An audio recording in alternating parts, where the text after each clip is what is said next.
This is another story that I'm reading for my Thursday 1:30 p.m. class. This story is called The Hat. The old man trudged home along the suburban road late at night. Home was a small, shabby house, with nothing in it worth stealing. Nobody greeted him when he came in, for he was all alone in the world. The old man was a conjurer, but he was not famous, as his only trick was pulling rabbits, pigeons, flowers, and flags out of a hat. For this reason, he never appeared on television or on stage. All he could do was earn a little money from local shrine festivals and that sort of event. Today he had been to one. He had stood on his feet all day and had repeated his tricks until dark. But he had not drawn a large crowd or made much money. He bought some food and wine on his way home, almost depleting his earnings. As he ate and drank in his room, he thought, "People used to love my tricks, but not today. I'll have to think of something new. But I'm too old to try," he muttered to himself sadly. "Tomorrow there's another festival and it's a long way away.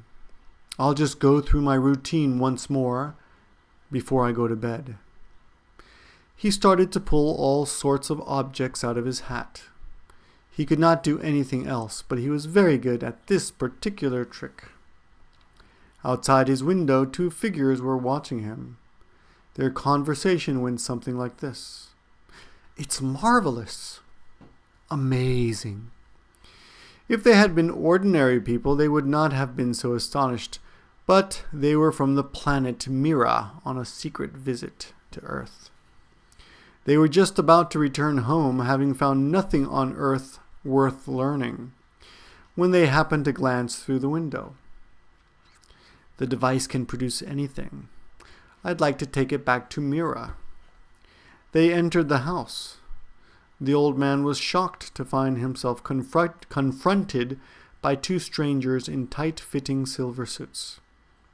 He wondered if he'd drunk too much, but that did not seem to be the case. The aliens gestured to the old man, indicating that they wanted his hat. But he shook his head and waved his hands. He could not give away his hat, his only means of livelihood. But the aliens were not to be deterred. Finally, after exchanging a nod, they jumped on the old man and snatched the hat from him. He would be ruined without his hat, he wailed. They took pity on him and discussed the situation. "It's not surprising. He's so sad. It's such a handy gadget. Perhaps we should give him something in exchange." "But what?" "You're right, but this is all we've got." So saying, one of them took out an emerald as big as a ball from his pocket. It was a beautiful green gem. "Well, what's the good of that? It's just a stone we found lying around one of the planets we've been to. It's not good enough." "But we can't give him anything else." "Save your sympathy. Let's be on our way." They left the house, leaving the gem with the old man. Then they returned to their spaceship and shot off into the night. The end.